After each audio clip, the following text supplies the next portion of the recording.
नमस्ते बच्चे। Today our class कला का विवेचन ऑलरेडी क्लास वी स्टार्टेड। उसके बाद आने वाला बाकी सारांश को ये लेसन में देखेंगे। लास्ट क्लास वी रिवाइज्ड कला का भेद, कला क्या है, उपयोगी कला क्या है, ललित कला क्या है, एक ग्लांस देखेंगे। हम कला किसे कहते हैं? जिस गुण, कौशल कारण किसी वस्तु को उपयोग में और सुंदरता भी आती है उसे कला कहते हैं। कला में कितना भेद देता है? 2 भेद है, उपयोगी और ललित। उपयोग में देखा तो क्या क्या है महाराज, जीवन में क्या क्या हम प्रयोग कर रहे हैं? बड़ी, लुहार, सुनार, कुम्हार, राज, चुलाहे आदि के व्यवस्थाएं सम्मिलित है। और ललित कला को 5 है: वास्तुकला, मूर्ति कला, चित्रकला, संगीत कला और काव्य कला है। ललित कला को 5 में डिवाइड कर 2 में दे दिया है। कैसे? तो नेत्रियों और श्रवणेंद्रियों।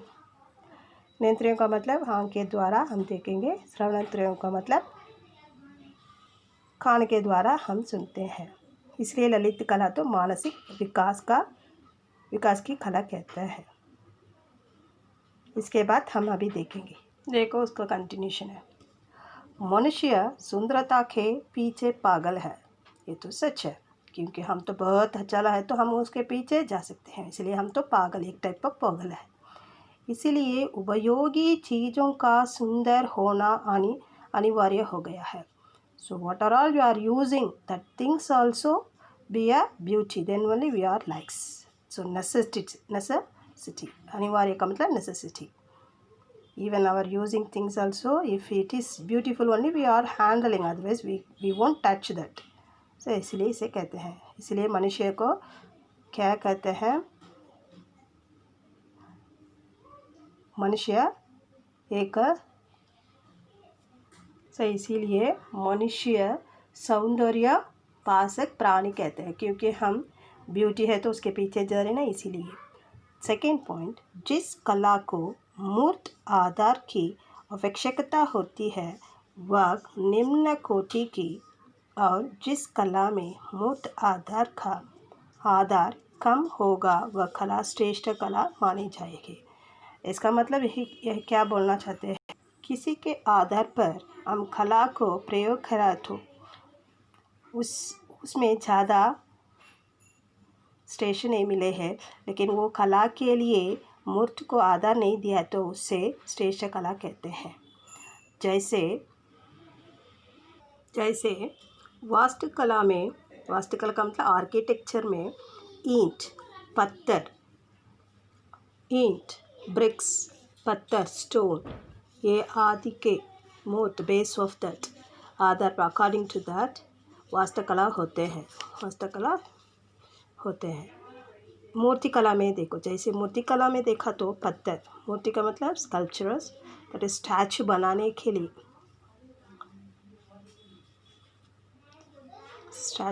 के लिए, पत्थर या धातु मूर्त आधार है।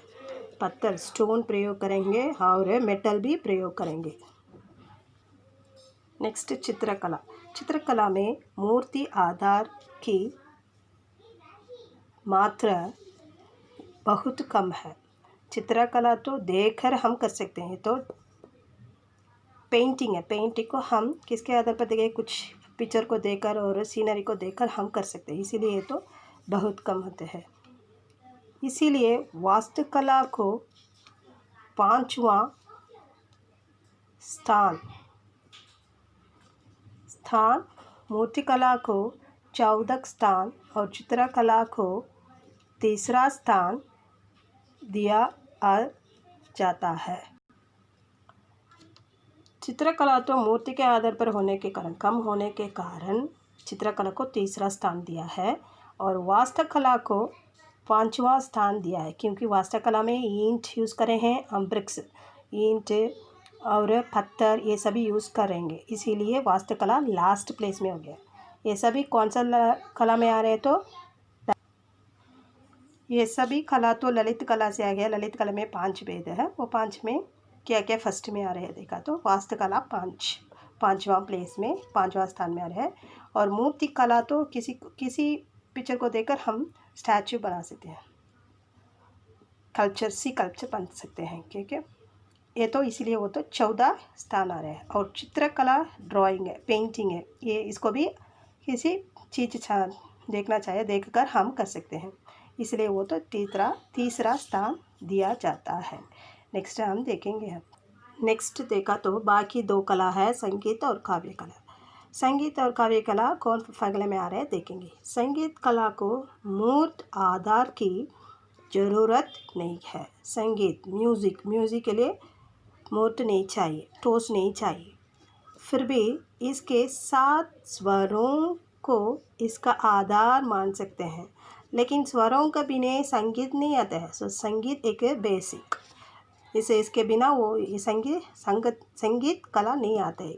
सो सम आधार चाहिए, बेसमेंट चाहिए, मूर्ति चाहिए, इसीलिए संगीत कला भी पहला नहीं आता है, वो दूसरा प्लेस में जा रहे हैं, ठीक है। नेक्स्ट जाओ।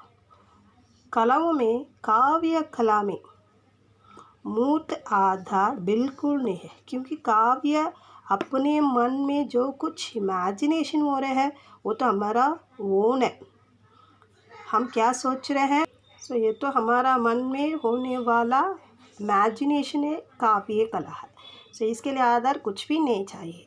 जब हम किसको देख रहे हैं, हमारा मन में उत्पत्ति होने वाला है, इसीलिए काव्य कला को ही ऊंचा स्थान दिया जाता है, क्योंकि वो तो स्वयं से आया है, इसीलिए काव्य कला ऊंचे स्थान दिया है, यही ये फर्स्ट प्लेस में आ रहा है।